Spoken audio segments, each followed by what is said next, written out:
Soyez les bienvenus sur BFM Lyon. Lyon Business, votre rendez-vous chaque mardi sur BFM Lyon en partenariat avec La Tribune. Et Marie Lyon, rédactrice en chef adjointe de La Tribune en Auvergne-Rhône-Alpes. Bonsoir Marie. Bonsoir Elodie. Notre invité cette semaine, Hervé Legros, président fondateur d'Alila. Bonsoir. Bonsoir. Merci d'avoir accepté notre invitation sur BFM Lyon. On va vous retrouver dans un instant. Mais d'abord, on débute ce Lyon Business avec le chiffre de la semaine. Et ce chiffre, c'est 1,9 milliard d'euros. C'est la somme que va toucher la région Auvergne-Rhône-Alpes dans le cadre des projets retenus et soutenus par l'État pour le Ségur de la Santé. Dans le Rhône, l'enveloppe représente 300 millions d'euros, dont 200 pour les hospices civils de Lyon. Marie, à quoi va servir cet argent ? Oui, Elodie, l'acte 2 du Ségur est désormais lancé. Alors, il faut se rappeler qu'après les revalorisations de salaire qui étaient dédiées à 500 000 soignants au printemps dernier, place désormais aux investissements et investissements massifs dans les infrastructures, bien plus importants que les derniers plans hôpitaux 2007 et 2012. En Auvergne-Rhône-Alpes, ce sont donc 93 projets qui sont conduits par des EHPAD et des hôpitaux qui recevront un coup de pouce de l'État. Et d'ailleurs, au menu, on aura des restructurations, des extensions de services, du financement de dépenses courantes ou encore de la reprise de la dette. À Lyon et notamment aux HCL, ce sera le cas. Ils recevront pour leur part 156 millions d'euros au titre de la reprise de dette qui atteignait déjà 815 millions d'euros et également pour l'hôpital Édouard Herriot 50 millions d'euros pour moderniser et restructurer des services ambulatoires pour un projet total à 153 millions d'euros.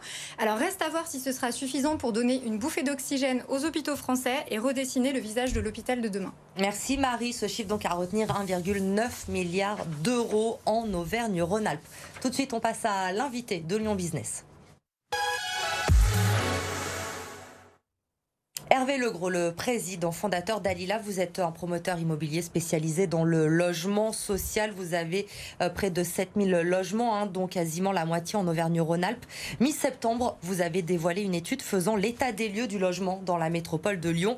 Et le constat est sans appel. En 2017, 12 400 logements neufs construits. En 2020, nous sommes à 3 945 seulement. Est-ce qu'on peut parler, Hervé Legros, aujourd'hui, de crise du logement? On peut en parler, mais surtout on est en plein dans une crise du logement. Donc c'est vrai que malheureusement ces chiffres sont alarmants et je ne veux pas être encore plus alarmant, mais les chiffres 2021 vont être encore plus mauvais que les chiffres 2020. Donc c'est dramatique. Aujourd'hui on a une crise du logement sans précédent dans notre pays. Pourtant je rappelle que le logement est un produit de première nécessité, que le logement est essentiel pour loger les concitoyens et les Français. Et malheureusement aujourd'hui on ne construit pas assez sur notre territoire. Et donc on arrive à ces chiffres qui sont très mauvais, mais surtout qui sont très mauvais à Lyon, mais qui sont très mauvais au niveau national, avec en plus la crise du Covid, mais surtout les élections municipales à rallonge qui ont duré pratiquement 1 an et demi. Et donc voilà, on est dans cette situation dramatique. Justement, aujourd'hui, les facteurs de cette situation, c'est une conjonction d'événements. C'est à la fois la crise Covid, à la fois les élections, mais aussi peut-être les nouveaux schémas urbanistiques des nouvelles métropoles qui rentrent en compte pour vous? Je dirais surtout que la crise du Covid et les élections ont aggravé cette crise du logement. Cette crise existait avant. Malheureusement, le président Macron avait annoncé une relance, un choc d'offres qui n'a pas eu lieu, et on voit depuis 2017 et sa prise de pouvoir, aujourd'hui le logement a baissé considérablement dans notre pays, car malheureusement le logement n'est pas considéré comme un produit de première nécessité, et l'acte de construire fait peur. L'acte de construire aujourd'hui est mis de côté, et malheureusement voilà, les élus, ou en tout cas nos politiques qui gèrent au niveau local cette question du logement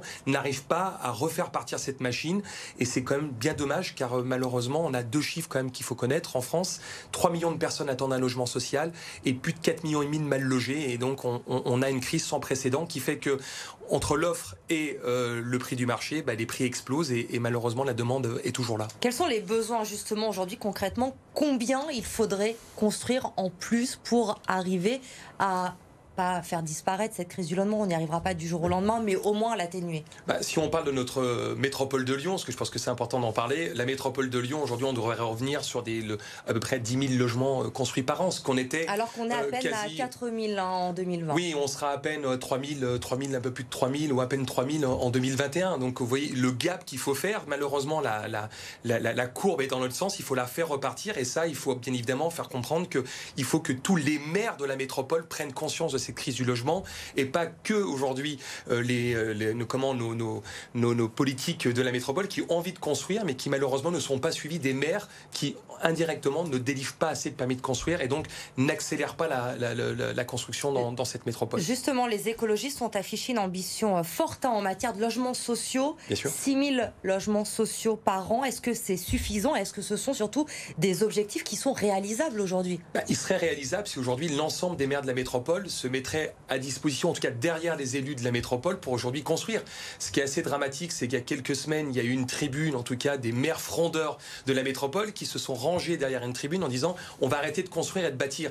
Quand ils font ça, ils prennent malheureusement en otage aujourd'hui les habitants de la métropole qui n'arrivent plus à se loger, et d'ailleurs les prix vont continuer à grimper, et donc ce n'est plus supportable, car il y a une classe de la population qui est exclue de la métropole de Lyon, c'est les classes moyennes, qui n'arrivent malheureusement plus à se loger. Donc ce sont des gens qui gagnent trop pour entrer dans le logement social, mais ne gagnent pas assez pour aller dans le parc du logement privé, et donc ils sont malheureusement exclus. Et donc il faut aujourd'hui construire tout court du logement dans la métropole, et il faut en construire massivement, et en tout cas si on n'arrive pas entre 10 et plus de 10 à 12 000 logements par an, on n'arrivera pas à résoudre cette crise du logement dans la métropole. Aujourd'hui, 9 000 personnes seraient en attente dans le logement social, justement, avec un délai d'attente de 2 ans. Le logement est aujourd'hui, on le sait, le poste de dépense le plus important des ménages. Ça représente quasiment un tiers du budget d'un ménage. Il est temps que les politiques fassent du logement une priorité.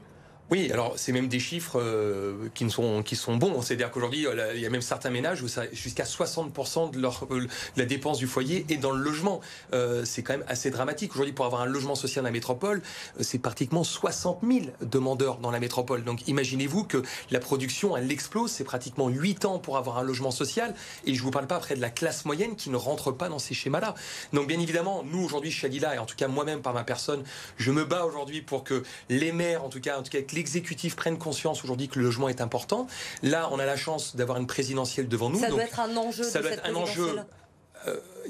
Avec le pouvoir d'achat, de toute façon avec la crise du pouvoir d'achat, c'est un enjeu essentiel, mais surtout, ça y est, le gouvernement a compris et a mis à disposition des dispositifs avec la compensation de la taxe foncière aux maires. En tout cas, les maires bâtisseurs sont incités par des compensations et par des exonérations et par des crédits d'impôt à construire plus. Et bien évidemment, je ne cache pas que Dalila a beaucoup contribué à l'ensemble de ces nouveaux textes et en tout cas de ces nouvelles normes, parce que c'est vrai qu'il faut favoriser les maires pour qu'ils aient envie de reconstruire. Et pour qu'ils aient envie de reconstruire, vous savez, en France, il faut subventionner. Si on ne subventionne pas, on n'y arrive pas.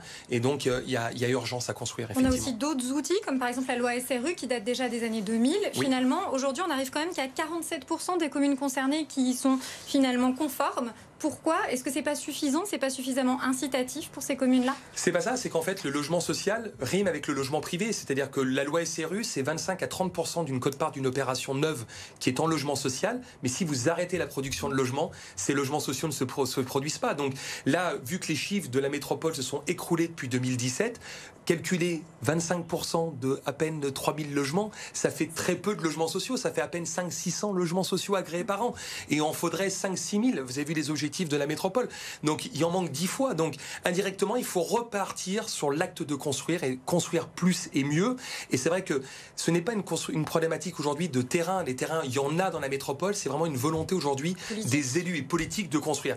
Et j'ai trouvé ça, et je le redis, et pourtant je suis apolitique, mais moi aujourd'hui je ne défends personne. Aujourd'hui, la chance qu'on a dans la métropole, on a un exécutif qui veut construire, qui veut bâtir différemment et autrement, mais bien pour tous ces gens. Il faut que les autres maires de la métropole ne prennent pas en otage les habitants de la métropole de Lyon pour dire on arrête de construire vu qu'on est en opposition avec la métropole. Pour vous, c'est une bisbille politique aussi sur ce terrain? Bien sûr, mais de toute façon, si vous voulez, aujourd'hui, le logement, c'est un bisbille politique. Si vous voulez, je fais ça depuis 20 ans. Un logement, c'est un maire qui délivre un permis de construire. Donc le maire, il faut le respecter, il faut l'écouter, mais il faut aussi que le maire comprenne qu'il y a un besoin de construire sur un territoire qui est aussi dynamique de la métropole de Lyon. 15 000 nouveaux habitants arrivent chaque année. Il faut les loger. Et malheureusement, à Lyon et dans la métropole, il manque cruellement de logements de partout sur le territoire. Le nouvel exécutif écologiste parle aussi de nouveaux outils comme le bail réel solidaire ou encore l'encadrement des loyers. Alors ces mesures-là, elles peuvent faire grincer des dents aussi du côté des promoteurs. Vous en pensez quoi? Est-ce que ça peut être inquiétant ou facteur de tension supplémentaire sur le marché? Je ne parlerai pas après de l'encadrement des loyers qui, objectivement, je ne crois pas à cette mesure. D'ailleurs, il y a des villes comme Paris qui reviennent. Ça ne marche pas. Mais en tout cas, le BRS, oui, c'est très bien. Le bail réel solidaire, je pense que c'est important, mais ça ne va pas résoudre la crise du logement. Vous allez produire peut-être peut-être 500, 600 logements par an. Allez, si vous avez une belle année, 1000 logements.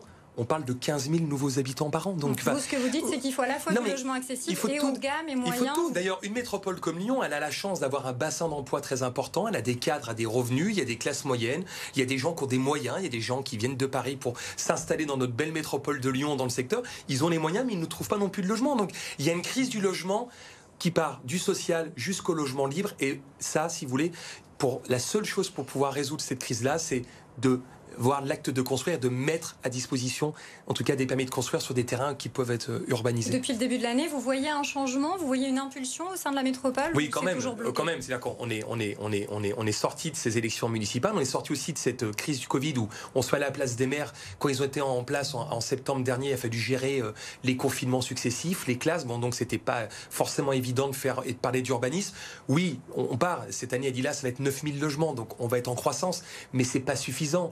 Aujourd'hui, 4,5 millions de mal logés, 3 millions de personnes qui attendent un logement social, 3 millions dans notre pays. Et puis, je ne vous parle pas d'une classe moyenne qui est asphyxiée par aujourd'hui le pouvoir d'achat, et surtout le logement pèse, car c'est le premier poste des dépenses des Français. Et en quelques mots, vous vous positionnez aussi sur le logement, donc abordable principalement. Comment vous arrivez à proposer une telle offre de prix? Est-ce que c'est rentable? En quelques mots, quels sont les ingrédients concrets pour arriver à faire face à ce Vous savez, Alila est un ovni dans le secteur de l'immobilier. Moi, je suis parti de mes bases lyonnaises. Aujourd'hui, on est le 6e promoteur national.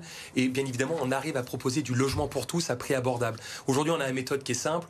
On est des gens qui avançons, qui convainquons, et puis surtout, qui arrivons à travailler avec des entreprises locales, parce que bien évidemment, le BTP, c'est local. Et pour ça, il faut nouer des partenariats, avoir des bons prix de construction, et ensuite, on arrive à dérouler, à produire du logement accessible à tous. Et on l'a prouvé depuis 15 ans, et on va encore le prouver pendant, j'espère, de nombreuses années, car notre modèle est efficient, et surtout, c'est un modèle qui est, on va dire, on résiste, enfin, on est essentiel à cette crise du logement qui, malheureusement, frappe l'ensemble de nos concitoyens sur l'ensemble du territoire. Merci Hervé Legros d'avoir été notre invité cette semaine. Merci Marie, on se retrouve mardi prochain pour un nouveau Lyon Business. Vous restez avec nous, l'info se poursuit sur BFM Lyon. Très belle soirée.